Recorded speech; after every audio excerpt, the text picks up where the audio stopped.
तुमे केबे भाविच कि जड़े साधारण बालक किपरि ओडिया सिनेमार सुपरस्टार है। आज आम कथा हवा मिहिर दास को जीवनी विषय 90s पिला माने मिहिर दास को बहुत भल से जानी थे।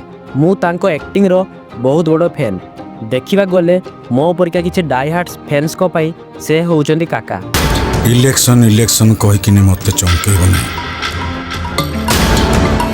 इलेक्शन भी काका करे, सिलेक्शन भी काका करे, तुम जानिछ। तांको जीवन रो अच्छी संघर्ष, सफलता, प्रेम और अजଣା कहानी।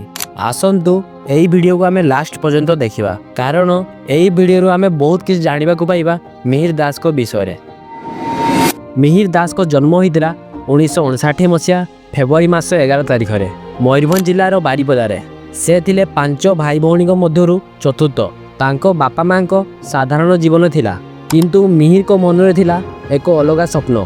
तांको बामगड़ जन्मरू टिके बंका थिला, जेउथि पई तांको सान बेले असुविधा होउतला, किंतु तांको परिवार तांको साहाय्य करले। बाली रे गड़ पति चिकित्सा करले, शेषरे से सुस्थ हेले। एहा तांको जीवनर प्रथम संघर्ष थिला, जहा तांको दृढ़ता सिखाइला। प्रशांत भाईना कहती जे जेते बेले लोके बा दर्शके बा आम पाई चलती ठाकुरे से चरित्रटा ना रे जदि डाकती ताहले गोटे आर्टिस्ट सफल बोले जानिबो। मिहिर दास बारिपदार एमकेसी हाई स्कूल पढ़ी। तापर से कटक रेभेन्सा यूनिवर्सिटी पढ़िले। मिहिर दास को आंतर स्टोरी भितर गोटे स्टोरी होची से रेभेन्सा कॉलेज रे पढ़ुवा टाइम रे से गोटे झील को भल पाइथिले। तांकर भल पाइबा 8 ରୁ 9 मास थिला।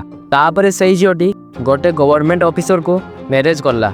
मिहिर दास कटक रे बढ़िले एवं सेठारे निज स्टडी कंटिन्यू करले, किंतु तांको मनरे थिला अभिनय प्रति असीम आग्रह।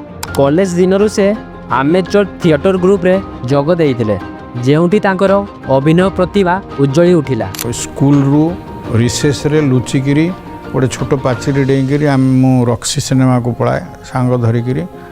फाइन चारणा प्लेट पड़े से चिंता न था, किंतु सिनेमाटी जाइकिरी देखे। मिहिर दास को मैरिज होइतिला संगीता दास को सह, जी थिले जने प्रसिद्ध ओडिया गायिका और अभिनेत्री एवं चित्तो जेना झील। एही विवाह थिला दुई कलाकार को मिलन, जहा ओडिया सिनेमा जगत रे एक नुआ अध्याय सृष्टि करला। सेमानकर दुई पुओ अम्लान दास और अक्लान दास। अम्लान मध्य ओडिया सिनेमा रे अभिनय करुचंती। सेमाने दुई जण ईटीवी रे तुम बिना शो रे भी काम करिचंती। एही शो रो स्पेशल सॉन्ग आज भी विंटेज।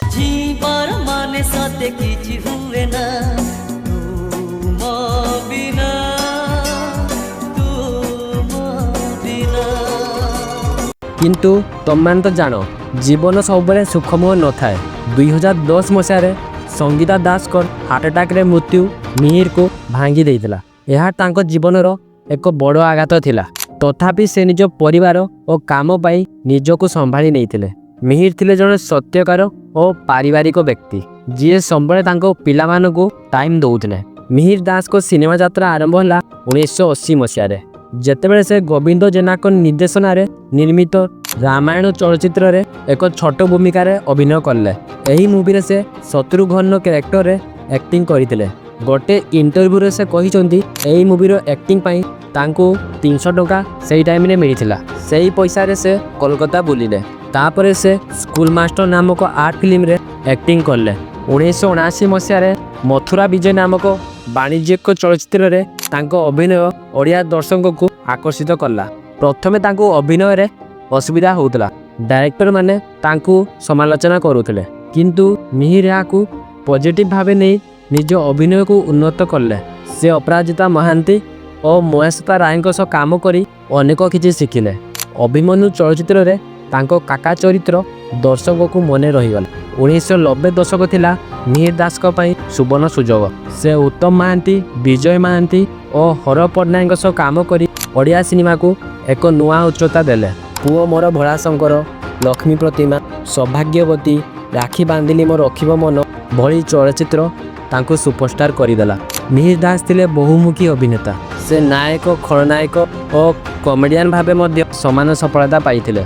1998 रे लक्ष्मी प्रतिमा और 2005 रे फेरिया आम सुना भौणी पाई से ओडिशा सरकार ठारू ଶ୍ରେଷ୍ଠ ଅଭିନେତା ପୁରସ୍କାର ପାଇଥିଲେ।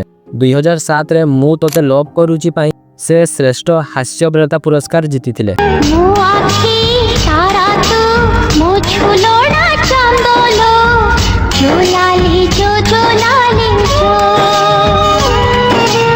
କିନ୍ତୁ ସଫଳତାର ଶୀର୍ଷରେ ଥାଇ ମଧ୍ୟ ମିହିରଙ୍କ ଜୀବନରେ ଅନେକ ଚ୍ୟାଲେଞ୍ଜ ଆସିଥିଲା।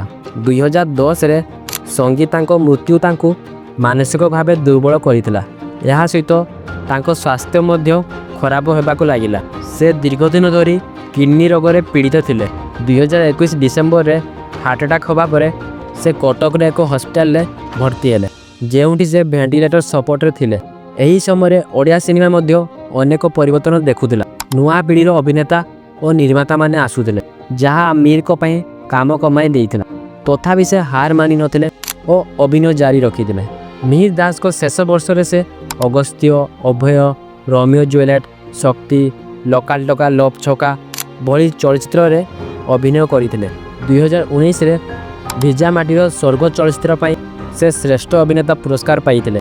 ମିହିର ଦାସଙ୍କ ଅବଦାନ ଓଡ଼ିଆ ସିନେମାରେ ଅମର ରହିବ। ସେ ଓଡ଼ିଶାର ଜଣେ ଆଇକନ୍ ଥିଲେ, ଯାହାଙ୍କ ଅଭିନୟ ଲକ୍ଷ ଲକ୍ଷ ଲୋକଙ୍କ ହୃଦୟ ଜିଣିଥିଲା। ଆଉ ଆନି ବି ବହୁତ ଚମତ୍କାର ଗୀତ ଗାଉଥିଲା। ତାପରେ ସେ ଗୀତଟା ଆଉ କଣ୍ଟିନ୍ୟୁ କରିପାରିଲାନି। ସେଥିପାଇଁ ମୁଁ ନିଜକୁ ଦୋଷୀ ମନେ କରେ। ଅନେକ ସମୟରେ ମୁଁ ବୋଧେ ଆଉ ଟିକେ ଯତ୍ନ ନେଇଥିଲେ ହେଇଥାନ୍ତା। ସିଏ ଘର ସମ୍ଭାଳିଲା, ସଂସାର ସମ୍ଭାଳିଲା, ମୁଁ ବାହାରେ ଡେଇଁଲି। ମିହିର ଦାସଙ୍କ ବିଷୟରେ ଅନେକ ଅଜଣା ତଥ୍ୟ ଅଛି। ସେ ଥିଲେ ପଲିଟିସିଆନ୍ ମଧ୍ୟ। 2014ରେ ସେ ବିଜୁ ଜନତା ଦଳରେ ଯୋଗ ଦେଇଥିଲେ, କିନ୍ତୁ ପରେ 2019ରେ ସେ ବିଜେପିରେ ସାମିଲ ହେଲେ। ସେ ଆଶାର ଆଲୋକ ନାମକ ରିଆଲିଟି ଶୋରେ ଆଙ୍କର ଭାବେ କାମ କରିଥିଲେ, ଯାହା ତାଙ୍କ ବହୁମୁଖୀ ପ୍ରତିଭାକୁ ଲୋକଙ୍କ ସାମ୍ନାରେ ଦେଖାଇଥିଲା। ଏହା ବ୍ୟତୀତ ସେ ଓଡ଼ିଆ ଟେଲିଭିଜନର ସିରିଏଲ୍ ଯେମିତି ପଣତକାନି, ସାରା ଆକାଶରେ ମଧ୍ୟ ଅଭିନୟ କରିଥିଲେ। ଆପଣ କ'ଣ ଆଗରୁ କରିପାରୁନଥିଲେ ଯେ ପଲିଟିକ୍ସରେ ମିଶିଲେ କରିବେ? ହଁ, ଏଇଟା ସୁବିଧା ହେଇଛି ଲୋକଙ୍କ ପାଖକୁ। ଲୋକ ମୋ ପାଖକୁ ସେ ଉଦ୍ଦେଶ୍ୟରେ କେବେ ଆସୁନଥିଲେ। ଦୁଃଖର ସହ କହିବାକୁ ପଡ଼ୁଛି ଯେ 2022 ଜାନୁଆରୀ ମାସ 11 ତାରିଖରେ 63 ବର୍ଷ ବୟସରେ ମିହିର ଦାସ ଆମକୁ ଛାଡ଼ି ଚାଲିଗଲେ। କିନ୍ତୁ ତାଙ୍କର ଅଭିନୟ ଓ ସ୍ମୃତିହାସ୍ୟ ଓ ତାଙ୍କ କାହାଣୀ ଓଡ଼ିଆ ସିନେମାରେ ଚିରସ୍ଥାୟୀ ହୋଇ ରହିବ। ଯଦି ଏ ଭିଡ଼ିଓ ଆପଣଙ୍କୁ ଇଣ୍ଟରେଷ୍ଟିଂ ଲାଗିଲା ତ ଭିଡ଼ିଓକୁ ଲାଇକ୍ କରିବେ। ଯଦି ଆପଣ କିଛି କହିବାକୁ ଚାହୁଁଛନ୍ତି କମେଣ୍ଟ କରିବେ ଏଣ୍ଡ ଚ୍ୟାନେଲକୁ ସବସ୍କ୍ରାଇବ୍ କରିବେ। ନେକ୍ସଟ ଦେଖା ହେବ ଆଉ ଗୋଟେ ଇଣ୍ଟରେଷ୍ଟିଂ ଭିଡ଼ିଓରେ।